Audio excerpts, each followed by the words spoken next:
Hey, welcome to Guitar Knobs, the guitars, gear, noise, and nonsense podcast, hosted today by these knobs.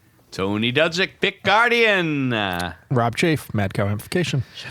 All right, Chafe.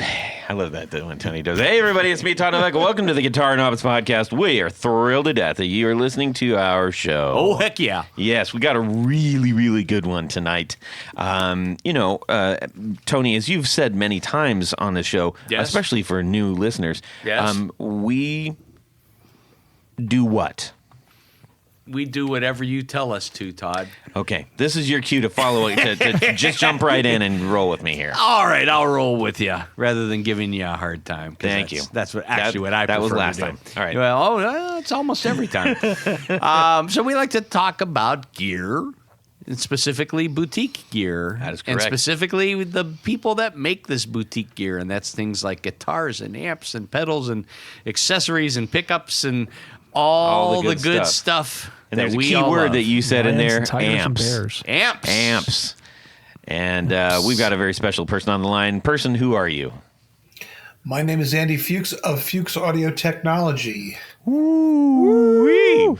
Got a big fish on the line. Mm-hmm. I like it. Our good friend Rob here, he said, hey, you should get Andy Fuchs on the line and interview him. And I was like, Yep. Can we? Do you know him? I don't know. Sometimes it's hard to get a hold of people because people get slammed with so much goofy email and Andy's very accessible. Yeah, well, as that has proven, and so far a delight to talk to, and with the 5 words that we've heard him say. Did you approach him with I'm a Nigerian prince who is Yes, I did. Got an immediate reply. And it worked. He fell for it, hook, line, and sinker. I like the Facebook meme of the Nigerian guy with the piles of money in his apartment saying, you should have answered him. Yes. Well, anyways, we're gonna have a great time. Andy, where can people go see the things that you do? Well, we do have a dealer network. If you start by going to our website, which is fuchsaudio.com. FUCHS. FUCHSAUDIO.com. There is a dealer listing there. Probably one of our better known dealers would be American Musical Supply. We're also in various independent stores as well around the country. Some export overseas as well. Mm-hmm. That's good because we have an overseas audience, so they're going to be interested. Totally. So our stuff is available for export as well, which is great. We also operate our own direct site, which is fuchsaudiodirect.com. If you're not near a dealer or you feel more comfortable dealing directly with the manufacturer, we sell through there as well. Excellent. And you got an Instagram, I'm sure. Our Instagram, I believe, is Fuchs Audio as well. Perfect. That was very lucky for That you was to get that. convenient, Yes. It Yes. totally was. Talk about your dumb luck. I know. Well, and Rob, maybe if you want to kind of give your perception on what does he do? What does Andy do? Yes. He builds great amps. He also, him and the guys over there, they do a lot of repairs and customization and Yes. stuff like that. So all kinds of different amp equipment. Predominantly great amps. Yeah. That's All right. everything.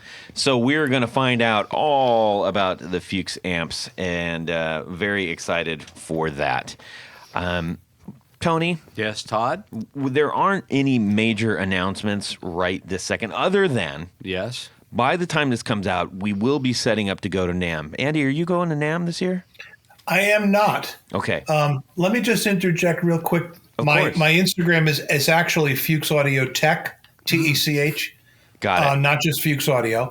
Back on the NAMM thing, I'm still kind of taking a wait and see on the NAMM show, to be quite honest. The last couple, I went to Nashville NAMM a year or so ago, and when I tell you there were like tumbleweeds in It was the rough. in the exhibition center. Yep. And last year NAMM in California, when you see that Gibson and Fender and PRS and some really heavy hitters did not go. It was about half stocked.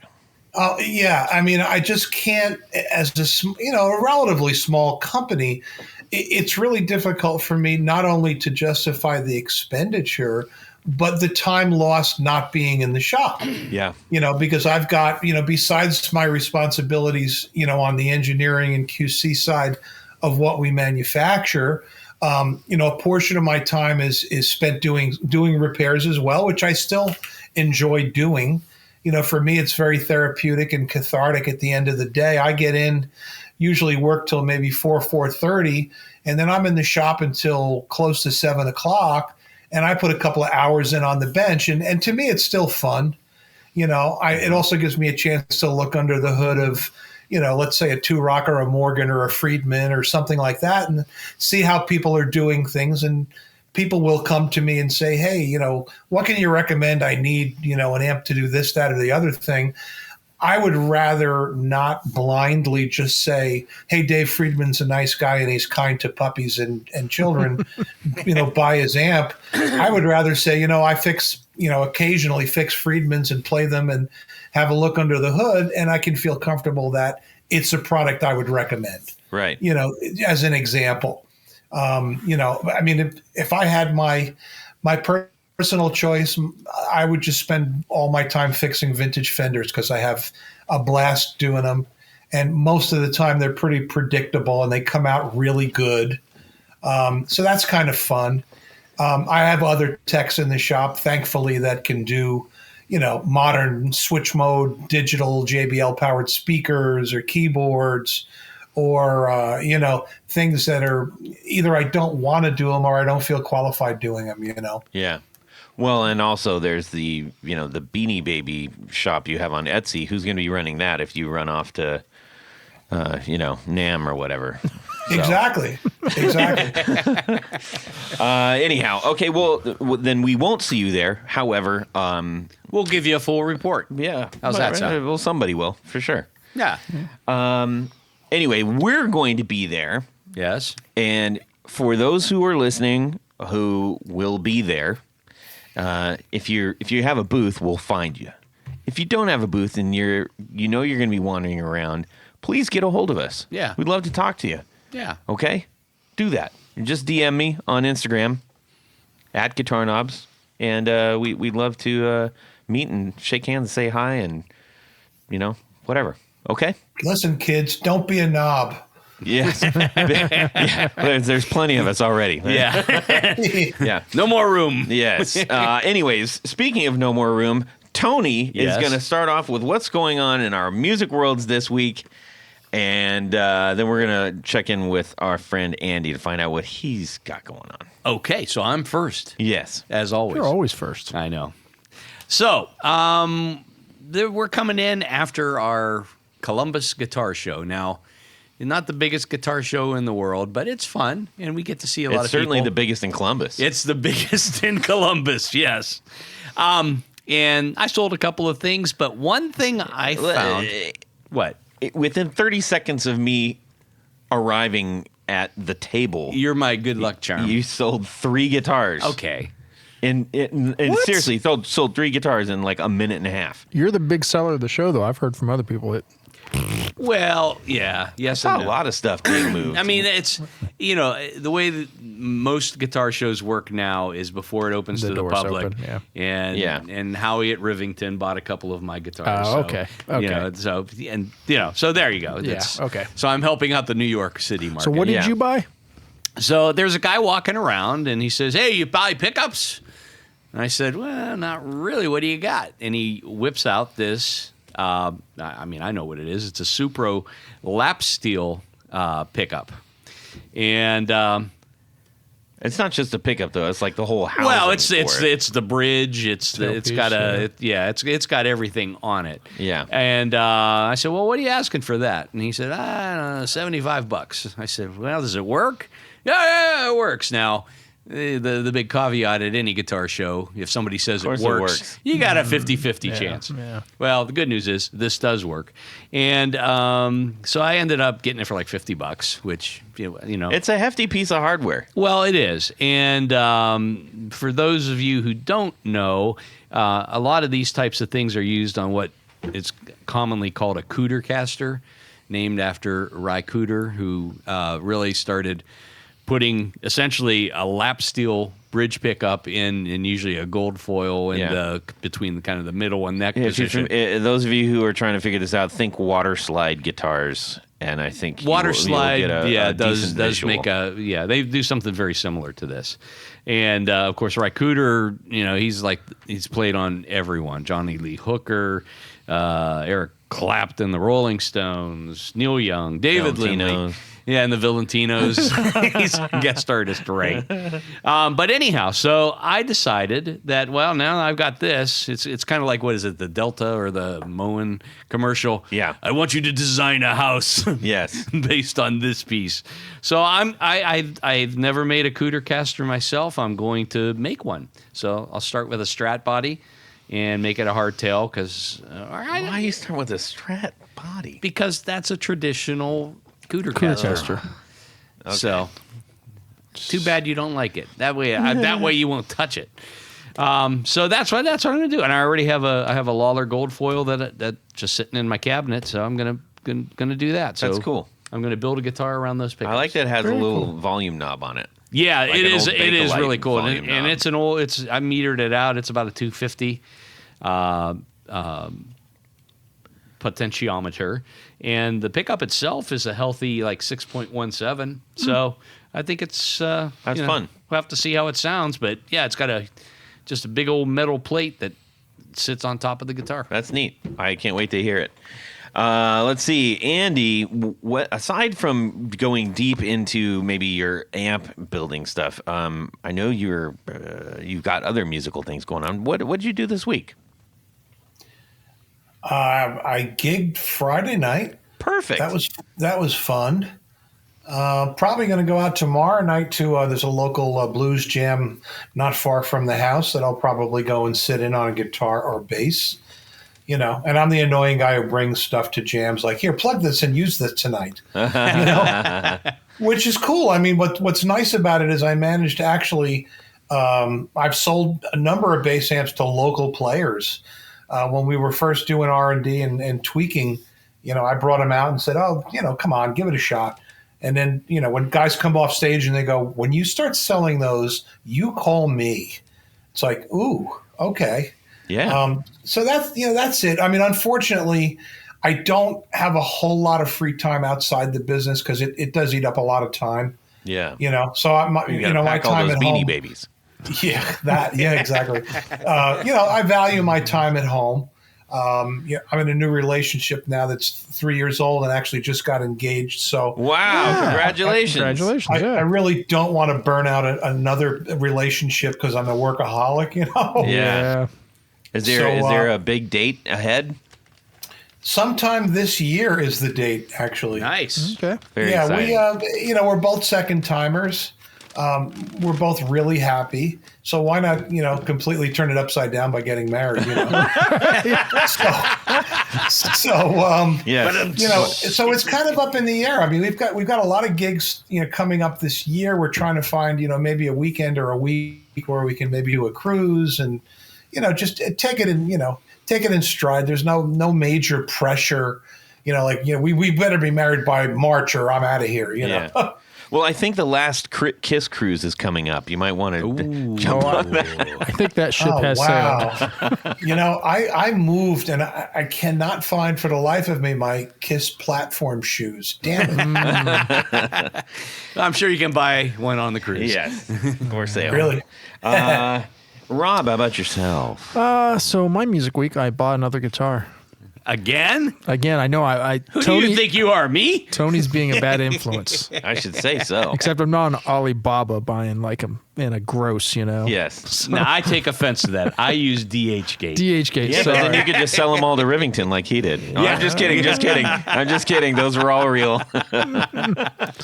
So, yeah, bought another guitar. Just a El Cheapo Les Paul Jr., flat finish, flat TV. Yeah. But it's kind of cool. It's a special. No, it's a junior. It's a junior. Yeah, sorry.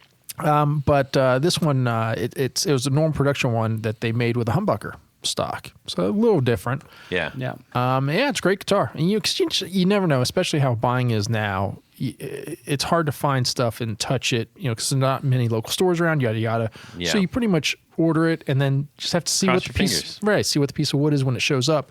And this one, it's not been set up or anything, and just tuned it, hit a chord. I'm like, okay, this thing resonates. That's great. Where did you get it? Reverb, just some guy. Some guy. Just saw it pop up, and it was a fair price. And actually, it was a little high. And then I shot him an email, said, "Hey, can you do me better?" And he was cool, like 10% difference, Nice. and it was the right price. So yeah, he was real easy to deal with, and yeah, so all good. I like that you're getting things that aren't Stratis. Actually, I've only had one Strat in probably the last 10 years. All of my stuff is usually single cuts. That's what I gravitate. It's usually T I bodies. could have sworn I saw a pile of them when I was at your house. Oh no, you are absolutely crazy. Yeah. Yeah. I've had the one Fender that I'm trying to sell. Okay. Perfect. All right. So yeah, so Well, exciting week again. That's fun. Super about- fun for you. What about you, Todd? Well, Aside from buying extra strats. Yeah. To destroy 'em all. Two things happened. One good and one maybe not good at the show that we were at. We met up with our friend Zach from Brandon Wound, and he had done a really special finish on a 12 screw PAF for me. I saw a picture on that. That thing looks like evil, like menacing. I know. Well, and he said, I don't know if I can divulge it. I won't divulge this. It might come up later. But it looks killer because I did the aging on all the other hardware for that Epiphone Explorer that I was just like, I'm just going to have fun with this thing and just see what happens. So I was really, really excited about that. So that was good. Now, the bad was as you know, you do your loops and you start looking at stuff, and I saw a Hagstrom guitar case down by the feet by this one. And I was like, wait a minute. And Andy, for your edification, I happen to really like the Hagstrom Vikings. I have two of them, a black one and a gold one. And I don't have cases for those that are I don't have a branded case for them. And I thought if I ever run across one, I'd like to get one because they're around $200 for a branded Hagstrom case that fits the guitar properly. And so I see this case down there, and I'm looking at the guitars, and then I said, wait a minute, there's a Tobacco Burst Viking. Oh no. Well, I sat on it, I hemmed, I hawed, and I was like, I had a couple pedals, and I was like, if I can sell these. You missed it. I walked up to the guy pulling out his wallet, and I was like, no! And it was a price that was stupid. I was an idiot for not getting that because I could have flipped that guitar so quick and still had the case. I was a big dope. And I even cornered the guy after. I'm like, you bought that right as I was trying to get it. At least sell me the case. And he's like, no, that's why I got it. The case. He's thinking like I was. That's the rule, though, man. If you see it, I something know, like that, I you know. just do it. I know. It was gnawing at me the whole time. I didn't do it. You won't make that mistake I twice. was a dope. Anyhows. Oh, and by the way, the guy that was looking at all your pedals showed up. Did not. He showed up at the booth and said, "Oh, where's that guy?" But I gave him your number. Oh, cool. So yeah, so he won't call me like. Yeah. No. He left and he went, oh, I'm glad I didn't buy those. I don't really have the money. Anyways, so there we have it, and what they did have was a lot of pedals out there. Tony. I saw a lot of There pedals. were a lot of pedals. And you know what are the best thing to hook up all those pedals with? Toothpaste and spit. Well, that might get you somewhere, but I think you have a better bet with Tour Gear Designs patch cables. That would be a better. I swear by them, Rob. We all Yes, use them. we We do. all swear by them. They're fantastic. Rob loves them. He's got them all over the place in his shop and everything. Highly recommends them. Yes, I do too. And anyways, what you need to do is you need to go to tourgeardesigns.com. Yes. Load your card up Load with it up. these things. Super low, low. I would say it's a low profile. Yes, very small diameter. We're like a married couple. We finish each other's sentences. Jack plug. Okay, so what this does is it helps you if you've got big giant pancake jacks. Ugh. Stop using that. Stop it. What are you bothering with that for? You go, just get rid of them and put In some all the syrup different on them. lengths. Get out of here. Yep. Go load your card up, and then you're gonna in the coupon area. You're gonna put in the guitar knobs, and you're gonna save 15%. 15%. 15% off your order. And they're already really They're already incredibly affordable. All that being said, we are truly thankful for Tour Gear Designs for sponsoring our 4 on the Floor. Tony? Let me get a little bit of this. 1, 2, 3. 4 on the floor. All right, Andy Fuchs of Fuchs Amps. What is your 4 on the floor? Well, there's probably, let's see. Yeah. We could start with the Digitech Mosaic pedal, which is a very cool 12-string simulator. I use it pretty regularly in my band on certain tunes to add some texture. I would say number 2 is probably the Keeley 30 millisecond. That's his doubler pedal, which again sometimes it just adds fullness you really like, particularly on electric acoustics, but on regular electrics as well. So is that kind of a chorusy doubler, or? No, it's hard to explain. It's got a number of settings on it. One of them is references Abbey Road. There's a couple of different types of sounds it does. I'm using the little toggle switch all the way up, and it's a very subtle. It just adds a little.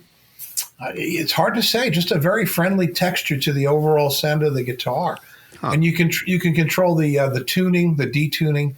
And the level of the effect.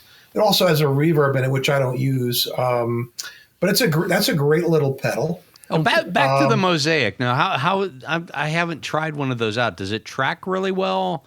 It's excellent. What's kind of clever, it sort of splits the guitar in a way that your upper strings sort of double and your lower strings sort of octave. Yep. So it sounds very true to an electric 12. Yep. So, my band does a Beatle tune or a Tom Petty tune.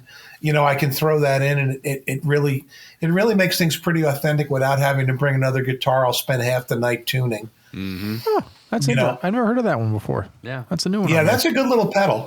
Actually, the two of them together work very, very well. I'm sure it sounds like it creates a pretty lush sound between a big sound. Like a 24-string, if you will. Oh yeah, I actually recorded an electric 12 in the studio, and I used a Mosaic pedal with it, and it was sick. It was like really, really nice. Wow. It really added a nice color to it. I'm really interested with this 30 millisecond double tracker. It's called the 30 MS double tracker. In case you are all out there listening and typing along as we are doing. Very, very curious. It's a great pedal. Rob's a super nice guy. He's been on the show. It's a fairly reasonably priced pedal. It's built real solid. Yeah. I can't say enough good things about it. I use it often and I really like it. Cool. How about number 3? Number 3 of all things, as much as I'm not a fan of the builder, he's not in business anymore anyway, so it doesn't matter. Yeah, I know where this is going. I used the full tone full trem, which I really like a lot, because I don't build any amps with tremolo in them. Oh, you mean the super trem? Either. I'm sorry? You mean the super trem? Yeah, the black thing with the two big knobs on it. Yeah, I think you said full trem there, so that's why. So sorry. The super trem. So that's what I've been using, and that's great for my band will do some Motown ballads and stuff like that. You just strum a chord nice and slow, and it's modulated like it was on the record. So that's kind of cool. Yep, that pedal's been on my board for 20 some years now. Absolutely. Every other trem I try, that one's got the sweep, the ramp to it, up and down. Yep. That was on way back when. Before there was electricity or pedal boards. I was. You had one. That was on my my 4 on the floor. So. Oh yeah. There you go. Yep. And how about our last entry? I would have to say the Electro-Harmonix Pog pedal. Oh, interesting. I've got the little mini Pog, and it's kind of nice on certain tunes to be able to, double a line you're doing, whether you're trying to sort of fill in for a bass player or assist a bass player. I don't use it too much on solos and things. It's more, I'll play the lower strings and have that extra little kick on the bottom. That's usually how I apply it, and it's only on certain tunes. I mean, that's one of the pedals I kind of flirt with taking off the board and making room for something else because I don't use it all that much. but it's good in that it tracks like really, really well, and it sounds very, very good. And not all the octave pedals do that. I mean, I used a Roland for years until I just got fed up with it glitching and everything, Yeah. And technology's moved ahead so far that the modern stuff's much better, Yeah. That is still a relatively pricey pedal especially for a mini. That's at $240 on Sweetwater right now. Yeah. You know what? I had a regular Pog, and I was trying to make room on the board, and I put mine on reverb, the full-size Pog. I flipped it pretty quickly and immediately bought the mini Pog and just popped it in there, and it worked out so much better. Yeah. Cool. It opened me up a little bit more room to put toys on the board, It looks like it has one extra knob on it, too, if I'm not mistaken. That's the micro Pog. Yeah, so you had the full Pog. There's a micro Pog and then the mini Pog. Oh boy. Yeah, it's a good little piece. No, the Pico Pod. That's what it's called. A Pico Pod, a Nano Pog, a micro Pog. What is it? The size of an iWatch? Jesus. I know. I don't understand. How small can you get? Yes. Well. Anyways. So, all right, that's four on the floor that, frankly, I wasn't expecting. Yeah, any of those. Those are kind of cool. Yeah, I'm gonna have to check out that Mosaic. Yeah, for sure. I think Mosaic is outstanding. At least once or twice a month, someone will come up to me and go, "Where's the 12-string coming from?" Nice, that's awesome. Fantastic. Well, Andy, we have you here tonight to dig into the chest of drawers that is your amp creation business. And I think the logical place to start is the beginning. Well, no, I don't want to start. I'd actually like to find out briefly in your elevator, I guess, pitch. Tell us what Fuchs is. Well, it's probably a hobby that went horribly wrong. I started out as a hobbyist. I got a job in the local TV store when I was 12 years old in the 6th grade. And I was sweeping floors and answering the phone, making service appointments, and looking over the shoulder of the guy who ran the store, who volunteered to teach me electronics. And I had 2 very supportive parents that bought me a soldering iron and test equipment and boxes of parts and things. And it evolved into me, not only fixing things for people, but building some of my own stuff. And eventually when I got around to it, I started getting so much interest in what I was making. I was selling some of the things I built, at gigs. Guys would be like, "That amp sounds great. Where can I get one?" Well, I made it. Can you make me one? So it kind of caught on from there. And here we are almost 25 years later, still doing it, which is kind of exciting. We keep the service portion alive. Half the shop is devoted to the service side, and the second half of the shop is devoted to the manufacturing side. And it's keeps us pretty busy. Now, when you started learning electronics way back, where was the natural jump to okay, at what point did you start developing your own thing, and how did that come about? Well, along the way, I'd always made things for myself. For a while, I was a pretty ardent audiophile. So I was building power amps and preamps and, things for my own home system. I eventually was working in the city at We Buy Guitars on 48th Street. And in the New York Times, of all places, my mom saw an ad for someone who wanted to be taught electronics. And I called the guy, and he was a very colorful gentleman on the Central Park west side of Manhattan, living in a beautiful apartment, pretty well off at the time. And I would take a train after work in Midtown and go to his apartment and teach him wiring and soldering and circuits. His name was Harvey Rosenberg, And Harvey eventually started a company to manufacture tube electronics and asked me to come on board. And that was a company called New York Audio Labs. And we used to build, amps for audio fanatics and preamps, for audiophiles. And that was a fun venture. We had a little bit of a falling out. I was supposed to get some interest in the business. It didn't materialize. I got a little bit kind of miffed at that. And around that time, I had gotten married. And my then wife said, it'd be nice if you made more money. So I made a career switch, and I was in the sales of what are called low voltage systems in the architectural field. So I was selling card access, PA systems, clock systems, fire alarm systems that would go mostly in the commercial environment. And I made a really good living at that time. So I bought a house and had 2 kids and, was living the dream. And once I had the house, I sort of had a base of operations. So, I cleared out a corner of the basement, built myself a really nice workspace, took all my test equipment out of storage, set up a shop.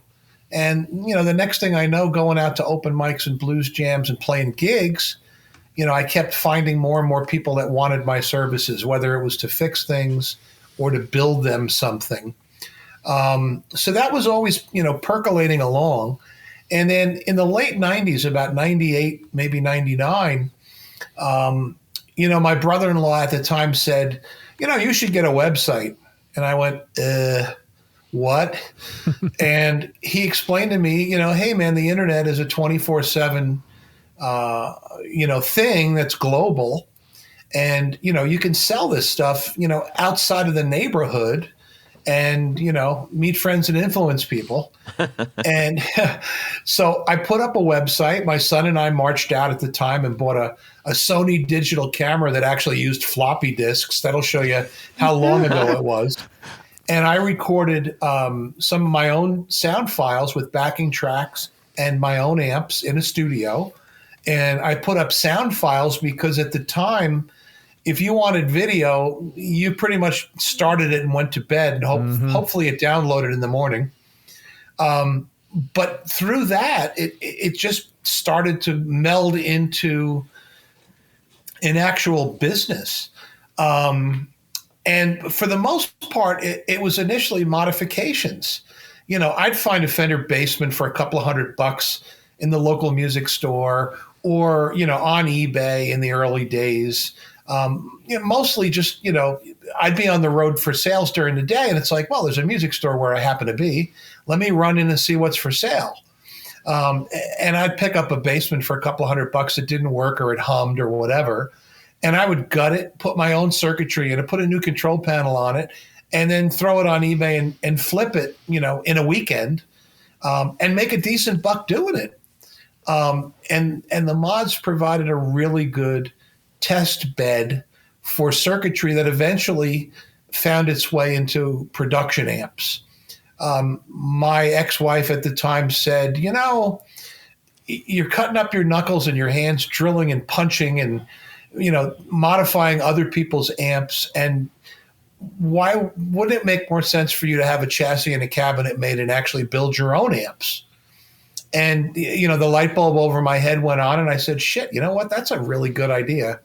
I found a local metal shop, and I had chassis punched.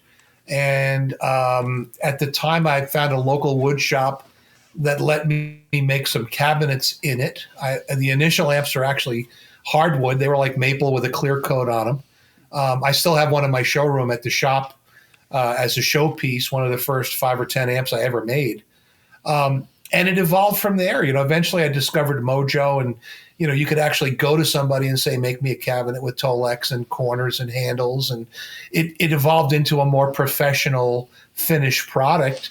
And a couple of years after, maybe 2003, I'm thinking maybe, I went to the NAMM show.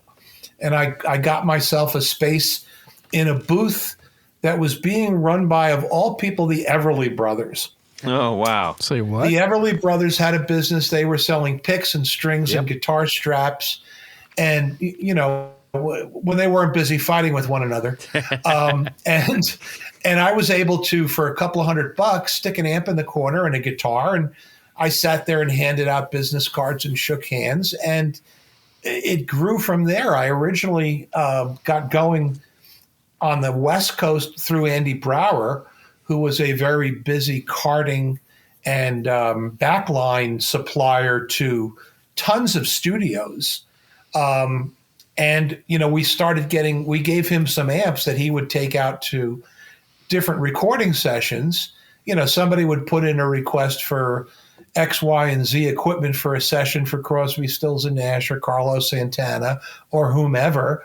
And Andy would throw one of our amps in the mix and say, this is new, try this out. And it really helped tremendously in the brand becoming better known, particularly on the left coast, Yeah. Well, and little by little, it just grew from there. It was like, well, we're making 50 watts, and then somebody wants 100, so we'll make 100. And then somebody wants 3 channels, so we'll make a triple drive. And somebody said, do you make anything that's like a steel string singer? So we made a clean machine. And we just kept kicking things along. And we prototyped a few bass amps over the years. We never finally went into production only until last year. Did we finally say, oh, enough of this? Let's actually do it. And they've taken off. It's like a whole new business. It really is. That's probably something you didn't account for this far along in a very successful guitar amp. It was just I had made a prototype. I built it in a blackjack chassis and cabinet, and just like in the old days, I would go to open mics and jams, and I would say, listen, do me a favor, try this out, let me know what you think. The response was very good. I got feedback from, local players that said, oh, it'd be nice if you had, this or that or the other thing.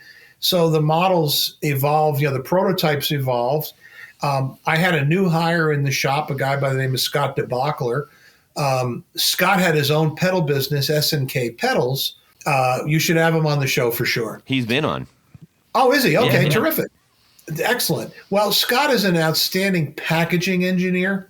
And I, up to a point, am good at what I do, but Scott's a whole different realm for me. He can do SMD. He can do 3-dimensional drafting. So the circuit boards and the chassis and everything fit together without having to make a whoops board and go, oh shit, I've got to move the pots over a quarter of an inch. So Scott was instrumental. He was making his own amp, which is a killer 300-watt metal amp. And I said, can I have a chassis? Because I think it's a good platform for me to finally do a bass amp. And between us, in 6 months, we engineered 4 bass amps, 2 solid state and 2 tube, 300 and 700 watt models that weigh 6 pounds. And again, sending them out to people for approval and test drive, I gave a 700 watt tube unit to Will Lee, and he won't give it back, damn it. You got his credit card number, right? Yeah.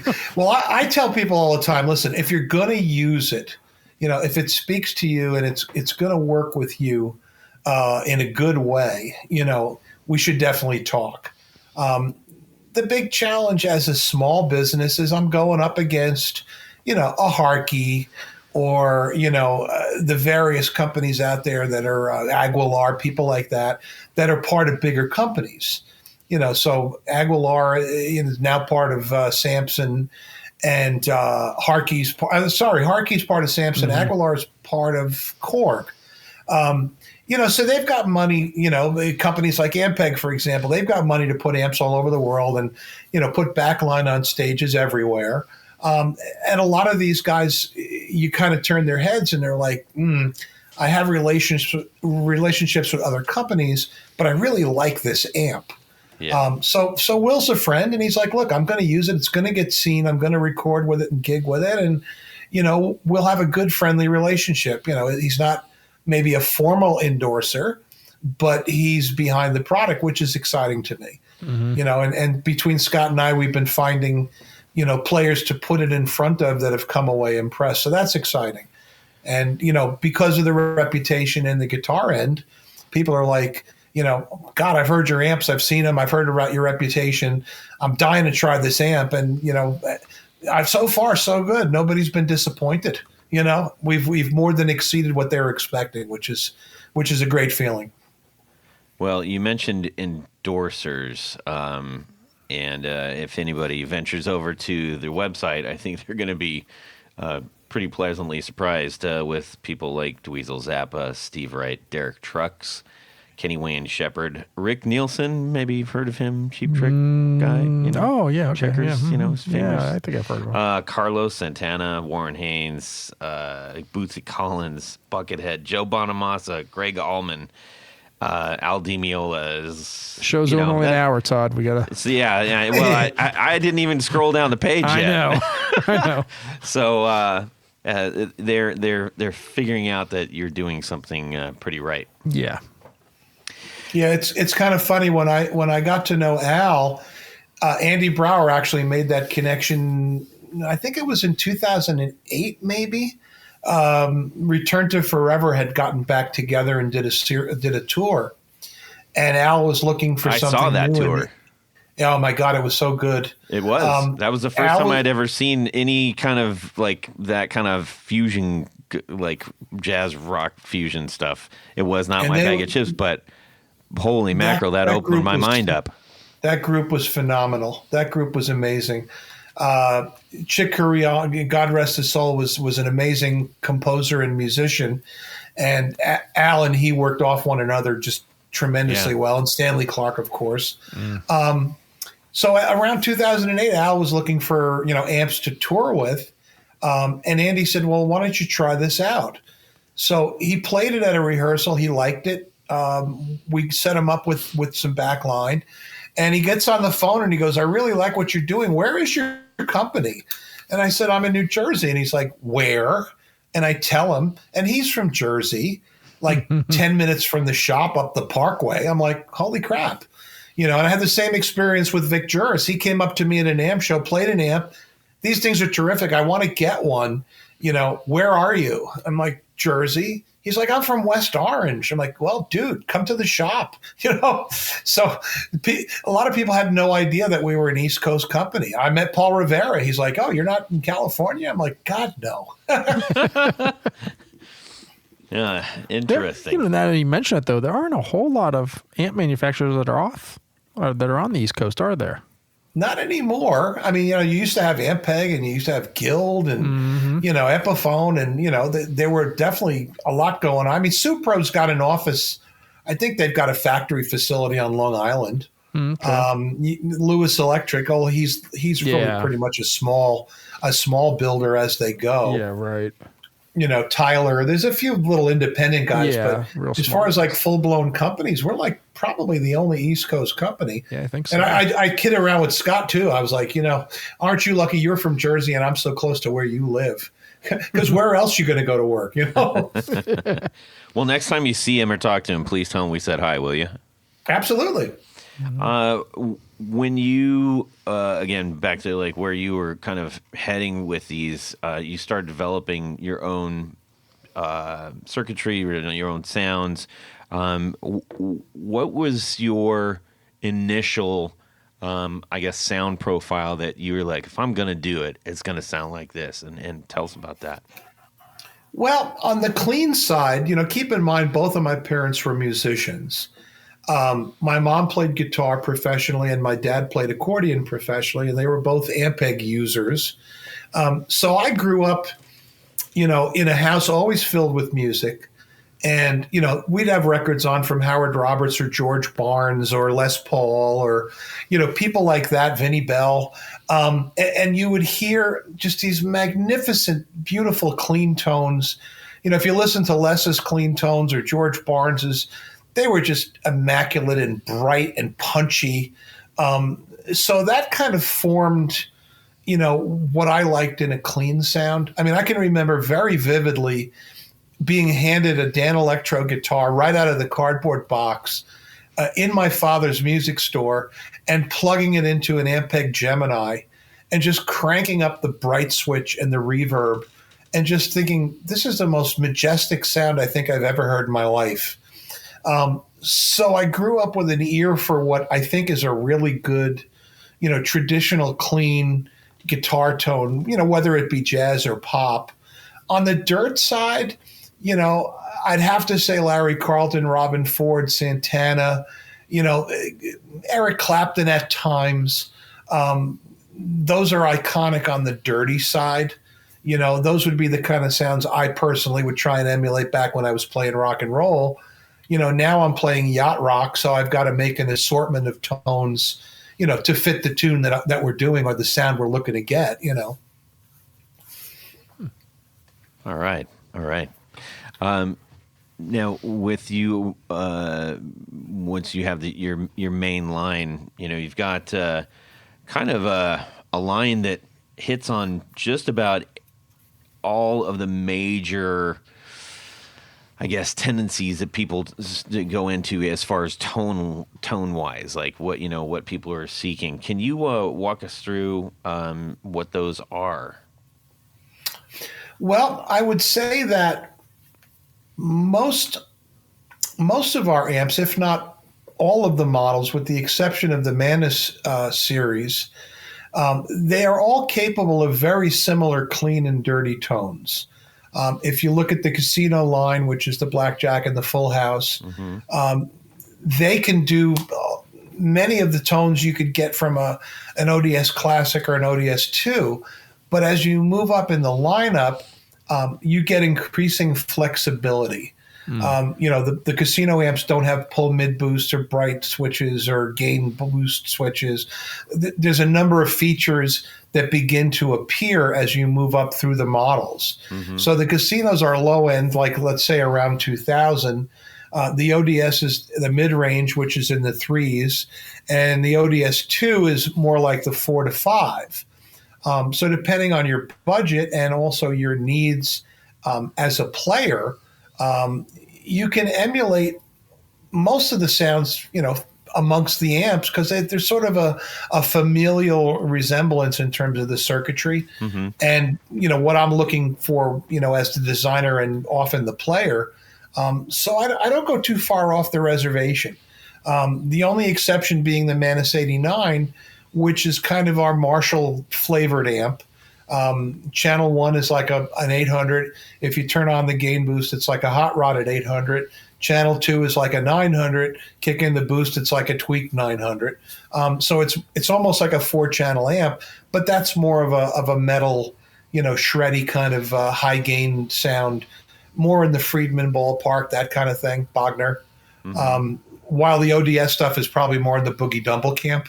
And the funny thing is I gig alternately with either an ODS Classic, which is kind of a prototype. It's always in flux. I'm always tweaking around, trying to sort of find the next, the next revelation in terms of a circuit improvement or refinement. Or I play an ODS 2. And the funny thing was I kind of for years thought to myself, the ODS 2 is just really more of an amp than I need. Then I took it out on a gig and realized it's actually quite good because you can dial in a spectacular clean tone, and then you can dial in a dirt tone that is, really significantly the other end of the spectrum. You can go warm and dark on the dirt side and super bright and bouncy on the clean side, where to do that with a Classic or to do that with a Casino, you'd be twiddling knobs between channels, where the ODS 2 gives you two distinct, completely separate channels. The only thing they share is an effects loop and the reverb, but everything else is independent. So you really have a lot of wide-ranging, options tonally. So an ODS 2 is basically an ODS just doubled as far as channels. Oh, yeah. Okay. Oh, yeah. I mean, I was talking to Drew Berlin, who's handling the Dumble estate. And, Howard and I butted heads a couple of times in the early days. But, he said to me, I'm kind of helping him sort through some of the trademark issues and things like that and service issues. He said Howard thought that the ODS 2 was a really clever idea. And I essentially, the triple drive that I used to make was not too much different. It had a very basic first channel then it had a crunch channel and a lead channel. The ODS2 is a clean and a dirt. And the idea being, you could dial them independently. And that's a whole lot of flexibility. I mean, I'm proud of that design. Yeah, for sure. I had I don't know if you remember, but I had one of those early Mantis come across the bench a couple of years ago for a tube issue, but that's the first time I had heard one of those. Those are absolutely like fire-breathing dragons. It's funny. It's a sleeper amp, and it's only because we're not a company that gets looked at for that kind of a product. For the high gain stuff, exactly, yeah. Somebody's like, oh, I want to get a high gain amp. Well, look at a Friedman, look at a Bogner, look at this, look at that. And, we've tried to get the word out, and to some degree we have. I mean, we're seeing people embracing it. But it's funny because I remember when we were still doing NAMM, we had a couple of Mantis models, a few years back, and people were like, I can't believe you can make an amp that sounds like this. Like, what do you mean? Well, you. Like, what do you mean, old? Like, I'm an old guy. I'm not capable of this. I mean, have you met Dave Friedman? Come on. But, it's weird. Like, you don't go into a Porsche dealership and try and find a car that gets 80 miles a gallon. You just don't do it, Yeah.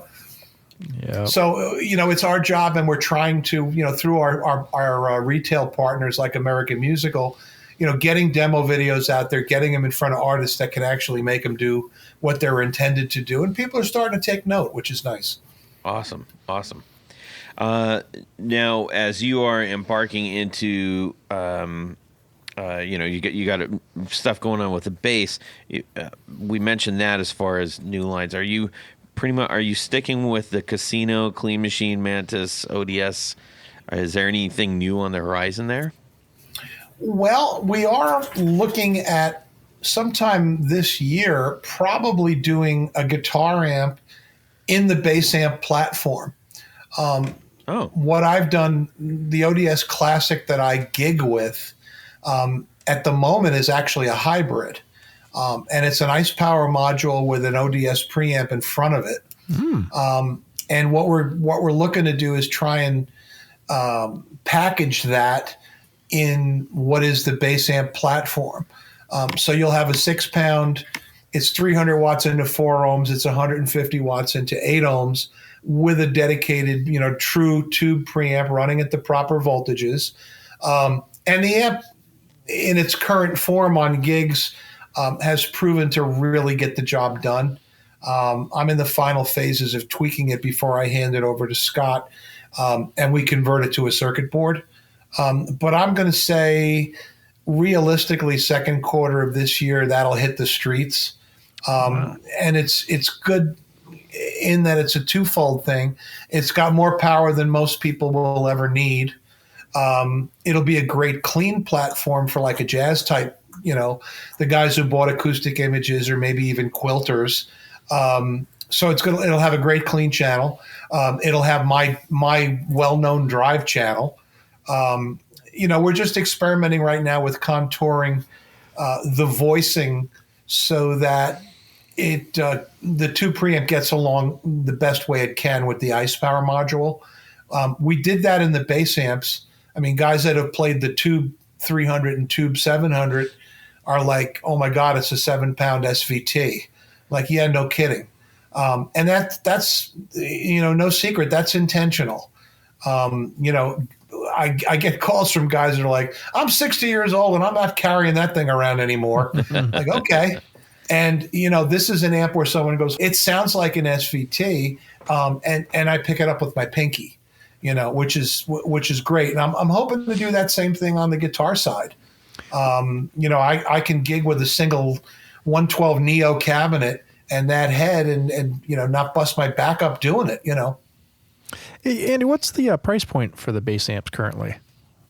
They are running, I believe they're like 900 to 12 and change, maybe. That is cheap. And that's honestly, you guys are making that like in-house in New Jersey? That is built in the States. Wow. It's funny because when we did the casinos years ago, people were calling up going, well, that's Chinese, isn't it? And I'm like, no. because people looked at us making $2,000 and $3,000 amps, and all of a sudden, at the time, the initial Blackjack, I think, was a $1,400 amp, and nobody could believe it was made in the States.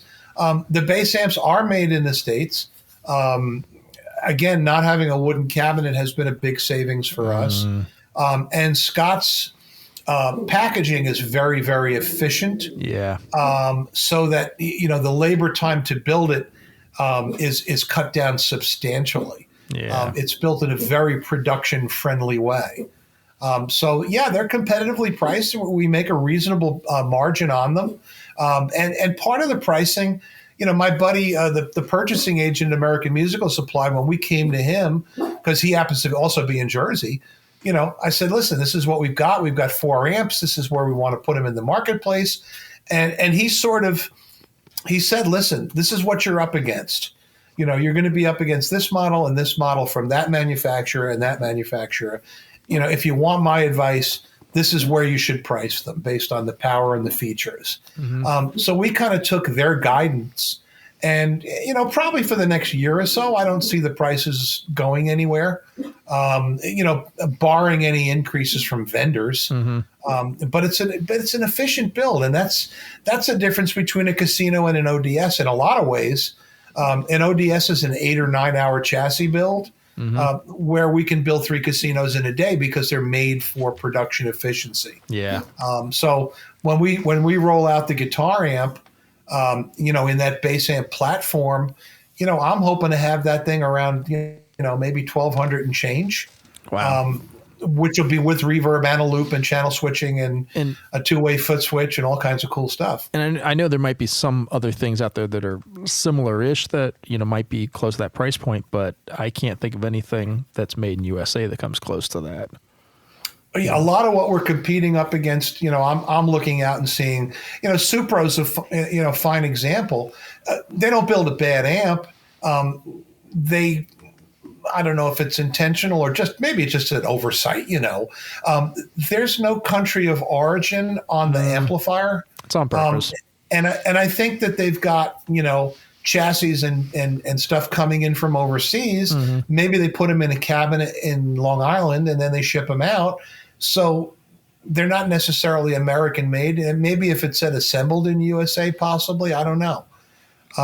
If you ring the doorbell and come in the shop, you're going to see people assembling the amps and putting them in a box and shipping them out. Yep. I do get boards done outside of my shop by automated wave soldering shops.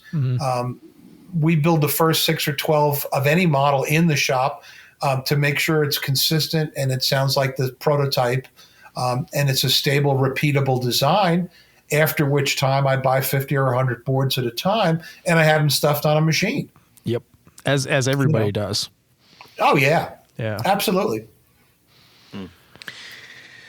Well, I think, one maybe a final major question that we got for you is amps are in an interesting place right now. You talked about how you have worked your models to be maybe more gig friendly, maybe more transportation friendly. Certainly, the people in the musicians in the Upper East Coast have that we've had on the show have definitely talked about that. The whole idea of getting into the city and going to a gig is that's a whole different ball of wax right now. And I'm curious from your standpoint, where do you see? Obviously, there have been a lot of things that have changed, specifically even in recent years. You are where you are at now. What are you seeing for the future of amps? Geez, I don't know. I'll probably be retired by then, wouldn't I? Well, or maybe still cruising around the world. Who knows? There you go. Honestly, I think I'm finding it kind of interesting that the modeling aspects, the helixes and the various, amp emulators seem to have sort of almost crested, and they're starting sort of to decline a little bit. I'm seeing posts on forums from people that are like, yeah, I've been playing this thing for, a couple of years, and, I'm realizing it's missing something that I'm not getting from it. And it's tubes, and guys are returning to tube amps. The new Fender Tone Masters are, an attempt to emulate tubes in a solid state format, which is not terribly bad. I definitely think, obviously lighter amps with a good tone are definitely going to be the future. I mean, I'm excited about what we're going to come up with this, new guitar head in the bass platform. You're talking about an amp you could put in a gig bag over your shoulder, or put in your guitar gig bag and, plug into a house cabinet somewhere, and bring along a great tone that doesn't weigh a whole lot. And it's going to be genuine tubes with the efficiency of a solid state power amp behind it. And while that's been done in the past, I don't think it's been done as good as it can be. I've got a couple of things circuitry wise I can't really delve into that I can tell you, doing this almost 50 years now, I know it's not being done in guitar amps at the moment. And I don't know of any engineers pondering some of the ideas that I've come up with that I'm excited to get to market. So I think that's going to be an exciting time for the company, because it's going to be a unique product. Have you, I mean, I know you don't want to maybe give too much away, but I'm really curious. Is there a place on the pedal boards for a Fuchs model? Where I'm going with that. It's like some of these like a power amp pedal. Like power amp, like Black Star came out with Milkman's got it. Even those like the Seymour Duncan Power Stage kind of thing. Is that a consideration at all? I wouldn't rule it out. Interestingly enough, one of the companies that we do repair work for, because we've got a few manufacturers globally and in the States, for which we do repair work under warranty. I don't do warranty for everybody. Fender and some of those companies, they don't really pay a lot. And warranties have been extended to the point that, a lot of times in the old days, when I started in the late 70s doing repair work, you'd fix something under warranty. The warranty was over 6 months or a year later, and somebody would bring something in to be fixed, and it'd be like a repeat customer, except this time you could charge them. Nowadays, warranties have become extended. In the case of some of the Tone Masters and stuff, they're not even field serviceable. Fender replaces them, which has kind of really changed that sort of platform in a bad way, in my opinion. They're not supported by service manuals or parts or anything. If it broke, you're going to buy another one, or we're going to replace it under warranty. But where I'm going with this is we see some of the modern builders out there. I'm impressed with Victory as an example, because Victory's got some tube preamp and ice power module based, pedal amps, so to speak. And I think, I would definitely not rule out at some point that we might come up with, a similar style of product with our own spin on it. The other thing too, you got to sort of judge that against what's out there too. Mm-hmm. I talk to dealers before I even start working on a design, people that I trust, to get some insight into whether or not I'm going to design something and bring it to market and have somebody say, well, it's already been done. Mm-hmm. Or Seymour Duncan's got the jump on you.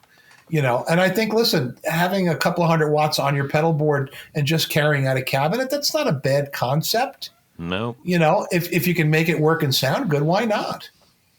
Even Electro Harmonics has these little tiny pedal amps that are like 50 watts, and they're the size of, a tube screamer. Like, that's pretty damn clever. You can't argue with that. Yep.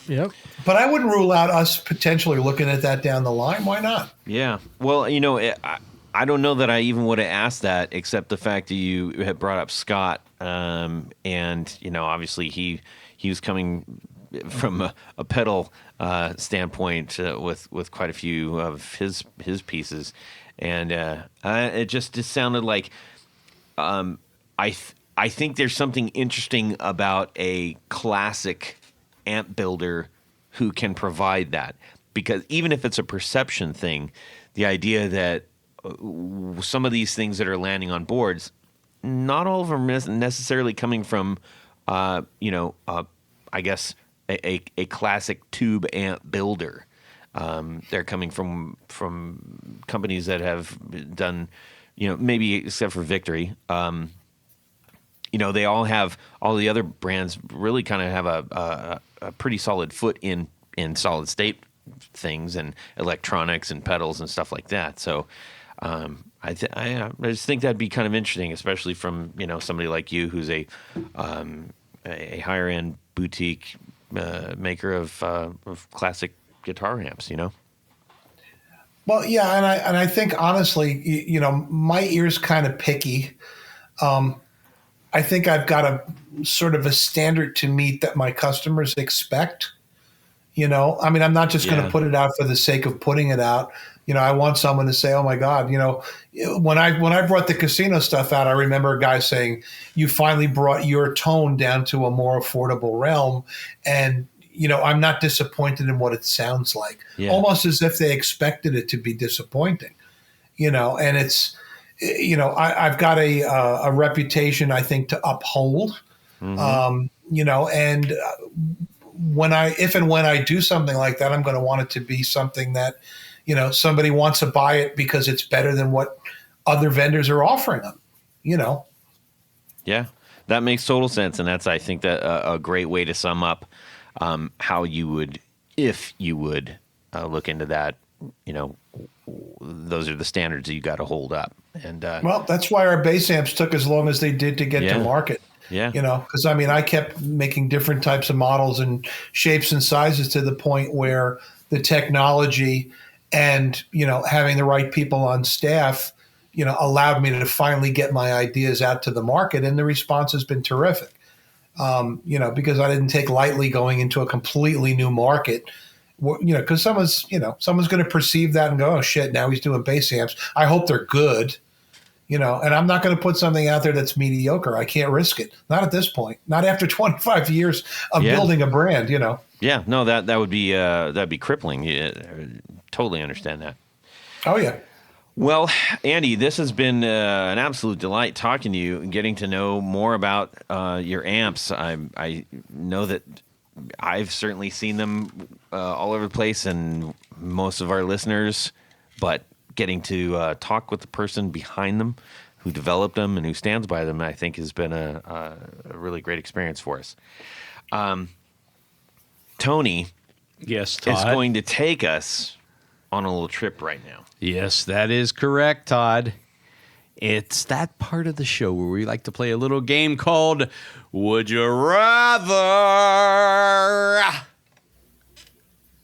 Was that okay, Todd? That was great. Thank you. Thank you. I need constant affirmation.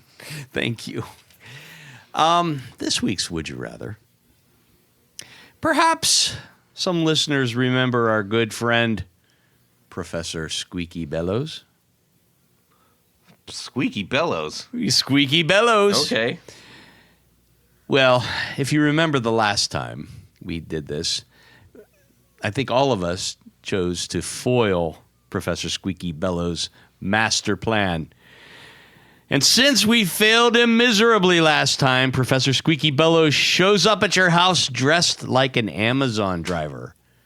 Now, maybe I should go back and just remind everyone that for those of you who don't remember, Squeaky Bellows is the mad scientist who believes accordion music is the only music that matters. And he has a master evil plan of destroying guitar music with his time machine.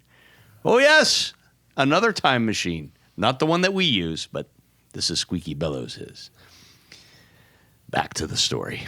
As you pick up the package, once again you feel a little pinprick. There'll be no more. Okay. This is getting very existential, man. You find yourself back in his secret lair, complete with a newly rebuilt time machine. This time, the mad professor has decided to take aim at 70s and 80s jangle rock. In his twisted mind, he believes he can destroy guitar music by switching Rickenbacker 12-string guitars with something a little bit different. In order to help the mad scientist complete his mission and once again gain your freedom, you will take his time machine along with a Dan Electro Choral electric sitar guitar to switch with one of two iconic Rickenbacker 12 strings. Option one, back to the 1970s and Mike Campbell's Ooh, you got me there. Okay. I'm in. I'll do number one. Ricky 62512. Or option two, back to the 1980s and Peter Bucks from REM, Ricky 33012. I'm going to throw a third one in. Okay. Back to the 90s. Wow. And going to see Johnny Marr and switching out That's his... not fair. That is We're not going to fair. switch it out. So you got a 3 for this week. Option one, switching any of those wonderful electric 12-string guitars with a Dan Electro choral sitar. Okay, so what's the difference between for people like me that are not infinitely well versed in Rickenbacker? Well, do you know what an electric sitar is? Yes. You know the sound of an electric sitar. Campbell plays one of Imagine, if you will, on all of the big hits, instead of a Rickenbacker 12, it's this sound of a sitar. Okay. those. Hang on, I'll pull it up, Rob. Oh my God! No. I understand that, but Yes. Okay, so then So we're just switching the tone out totally. The professor thinks that he can destroy guitar music. so we got to pick which one we want to get rid of. But if you remember last time we did this, maybe you weren't here. I don't know if I was. Maybe you weren't. But we decided that we would foil. These all blur together. Well, they you know, kind so. of do. But these, we decided that we would foil his plans, and we took the lesser of two evils. The first time, it Yeah. was switching band members. The second time, All right, it I was remember switching one of those. iconic guitars. And now this is the third appearance. These are so confusing for me. I'm Yes. sorry. I want Well, just to you're a pick simple- A or pick B. Simple person. All right. Like so first when you said Campbell, I'm like, okay, that one. Then I'm like, well, now I don't want to, poo-poo him. Yeah. so it's now, confusing. Now you're thinking about it, aren't you? It hurts. Yes. You're coming up. We heard You want me to- womp womp womp womp womp Mike Hey, Campbell. And we're like, yeah, that guy. That's it. We're like, yeah. Oh no, you mean we gotta? Oh no, we don't want to. Yeah. All Yeah. right. Shall I go first, Todd? Yes, please. And then we'll check in with Rob. We'll hear from Andy, and then I'll wrap it up. Okay. So if I had to choose between the 70s and Mike Campbell, the 80s and Peter Buck, Yeah. and the 90s and Johnny Marr, I'm going. Well, What? I mean, Johnny Marr as a see. As a Smiths player. Well, that would have been in the 80s. Was that 80s? Yep, that was 80s. Late 80s. Okay. We'll early figure it. 80s. We'll fine tune the time 80s. machine. Yeah, we got a lot of 80s. It's all of the 80s. All those guys were in Okay. the 80s. So it's just the 80s. Oh my Just God. Set the time machine once and just go to separate places. Everyone's a critic. You guys are exhausting. Thank you. I'll take that as a compliment. I'm going to, just for fun, because I honestly believe Mike Campbell can do no wrong. And I thought, I just thought, how cool would it be to see Tom Petty on Damn the Torpedoes with a choral sitar instead of the Ricky 12. But I thought you said Mike Campbell's going to play it. The guitar he is holding on the cover of Damn the Torpedoes is Mike Campbell's Rickenbacker. That's trickery. That was just an That's trickery. aside. Yes, that was It just was an an aside. aside. Okay, all right. But for playing it. For playing it, it's going to be Mike. And imagine American Girl. Cling, cling, cling. Okay. I had that in my head. So that's, It's stuck in my head. Thanks. Yes. yeah, you're welcome. So that's what I'm going with. All right. This is a horribly ugly guitar. Okay, go ahead, Rob. Okay. Johnny Marr, Johnny Marr, Mike Campbell. Mike Campbell, Peter Buck. from REM. Okay, I'm thinking. Okay. Oh God, there's no good answer here. Well, let's look at it this way. Do you want to help the mad professor, or do you want to foil the Mad I don't like Professor? where he's going with this. Okay. So I want to do the least amount of damage. Okay. Johnny Marr. What? How is that the least amount of damage? That's the most amount of damage. There's only one guitar player. No, yeah, but not for me. If that whole catalog goes to crap, I'm okay with it. You see why I had to add the third choice. Rob, leave your garage door open. I'm glad you did. I'm going to dial up an Airbnb. And Andy, do you care to weigh in on this situation? Well, I just bought an electric sitar, believe it or not. What? I do believe that. Based on your four on the floor, I believe that 100%. There's a local dude by the name of Don Stoltz who I met through Facebook, who builds these really cool guitars. He's made some Telecasters, but he builds them in the Dano tradition. Oh, cool. With a nice poplar wooden frame and the little vinyl strips on the side. And he posted a beautiful sitar that he had built using a real genuine Dan Electro neck. And it has a Dano pickup in one position and a gold foil in the other. Ooh. And I'm now trying to make a case for my band that we should learn at least one song that I could put it to use on. Because it's got just, you play a riff and you're like, oh yeah, I get it. It's got a unique sound for sure. I wouldn't want to listen to it all night, but it does have its place in music. I'm curious, never having played one of these, but is the pickup over the extremely short, I guess. Those are called the drone strings. The drone strings. Well, my question is, are those sympathetic? They are notes? sympathetic. So it's not strumming. I mean, you could, but yeah, but it's sympathetic. It's notes, sympathetic, meaning it's picking up all of the racket. You're from the playing other the ones. sixth string, Yeah. and and depending on what notes you're hitting, they will sympathize. Yeah, with not you. unlike a resonator guitar, which is picking up all the vibrations Stuff. and giving it back. Yeah, mine does not have those strings on it. Mine is just a regular 6-string, but with the electric sitar bridge. The buzz bridge, yeah. Yeah, and I don't know how much sympathetic vibration you're getting through a piece of masonite anyway. Good point. Yes. Interesting. The sympathy is all from the player. Sympathy for the devil. Anyways, okay. So Andy, who are you gonna either ruin or help here? Johnny Marr, please. Okay. I'll take Johnny Marr for 20. Thank you. Yeah. Yes. Thank you, Andy. Oh, lots of Smiths hating out there. You chose wisely, Andy. Thank you. All right. Oh my God! Listen, I'm dealing as it is with a son who's a fan of the Smiths, and it's a tough burden to carry. Where did I go wrong? I think Todd's starting to cry a little bit Somebody here. needs to hide the eyes on my Johnny Marr poster above Tony's head here. What about you, Todd?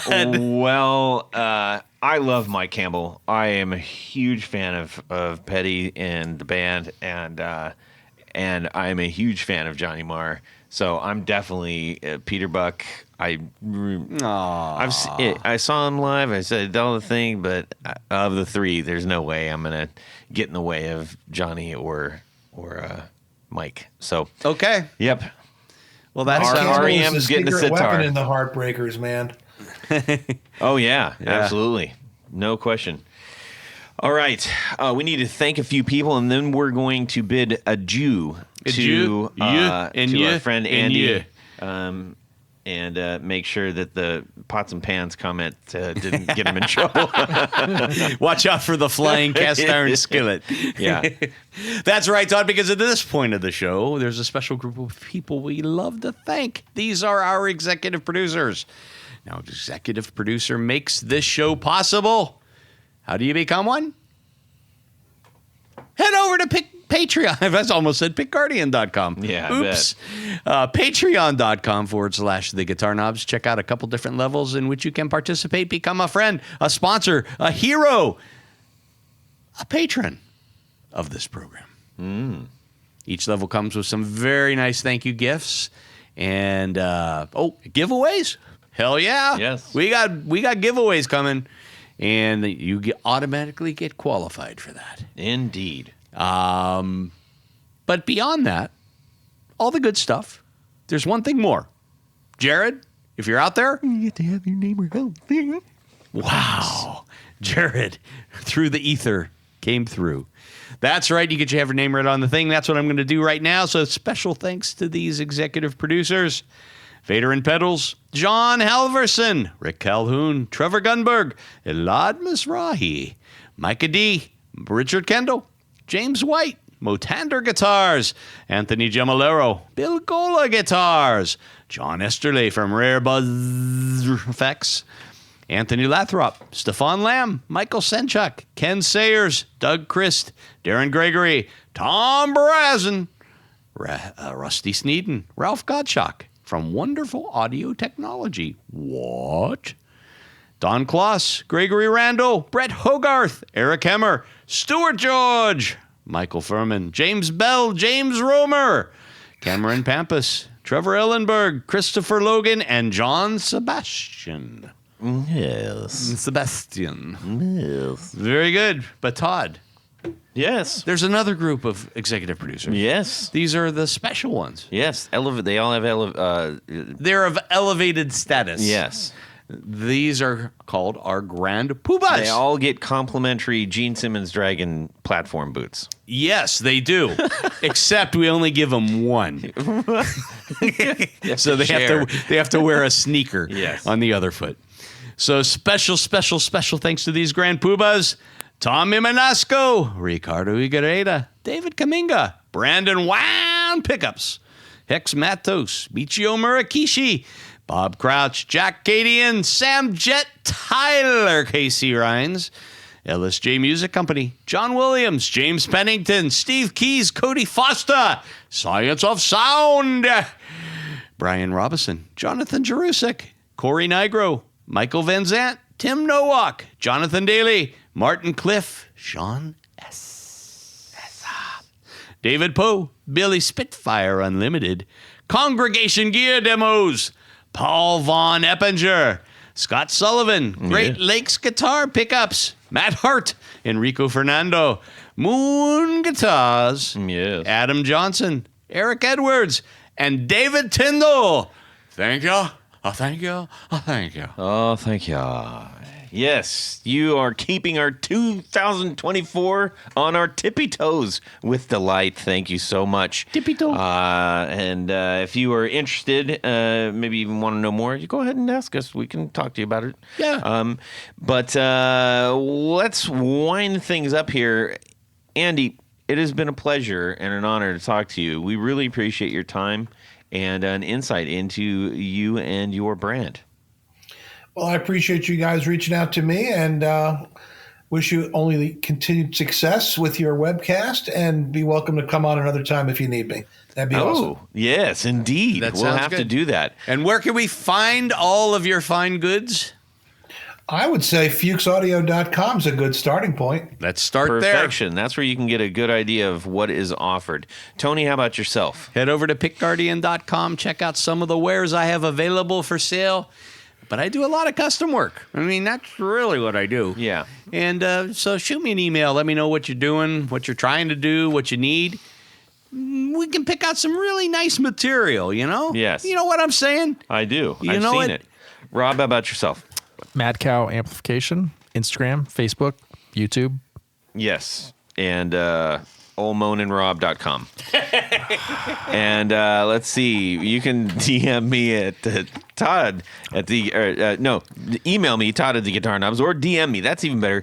At Guitar Knobs on Instagram. We'd love to hear from you. Send us your Would You Rather. Yes, please. We'd love for you to get creative and come up with some fever dream idea. Send it our way. Fever dream. Yeah. And make sure you go listen to the Valentinos. Yes. Out where you can get all the musics. I hear they're pretty good. Yeah, I And love 'em. especially good driving music. I love that. I love that guitar player. Me too. He's fantastic. I'm going to give him a sitar. He's so good at solos. Hey, everybody, have a fantastic guitar weekend. Subscribe!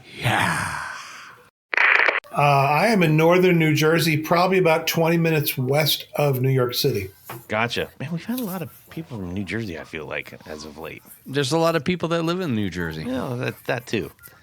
Yeah. Get like a big pair of oven mitts or something. Yeah, right? Then you'll hear like, That's back there.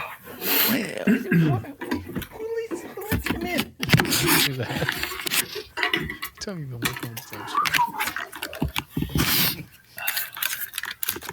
So this is the adapter. This is the phone. Let's not get them knotted up here. Oh, yeah. Yeah. Rob's got to get a drink real quick before. No, I'm joking. I just downed a whole Red Bull. And I'm Yeah, like, why I did need you to do get another that? one. I was thirsty. It is not for quenching thirst. What, are you drinking anything in particular, Andy? At the moment, I'm drinking nothing. Do you need to drink something? Do you need to get a Oh, drink God. of something? Dry January is not going to go well if we start that. Who said it's January? I didn't know that was a thing. Yeah. It's practically February. All right. I heard there's going to be a podcast tonight. Okay. That's your thing now, isn't it, Rob? It is. Jeez. It's just me and the dog, and she's asleep on the couch, so that's kind of weird. That's weird. It sounds like dishes or something. Ah, hold on. Hey, Wendy? Yeah? Can you keep it down there, sweetie? Oh, boy. We're getting complaints. You got some splaining to do. There you go. Yeah, nice one, Rob. Why did you say those things? Yeah. I had Raisin Bran Crunch this morning with milk. I think that's great. Perfect. Sure, man. That's cool. Yep. Well, Todd's back here. You ready Yeah. to go, Todd? I mean, I guess so. I feel like I just missed the whole dang show. Yeah, we just had Sorry. the whole show. Sorry, Why don't man. you just do your little bit now? Yes. And away we go. Well, that's it for these knobs. Please visit our Patreon page at patreon.com/theguitarknobs. Visit our website at theguitarknobs.com for all of our past episodes, 4 on the Floor blog, and other good stuff. You can connect with us on social too at our Facebook page and share your gear and stories on our Facebook group. Also, be sure to check out our Instagram at Guitar Knobs. Catch you next time.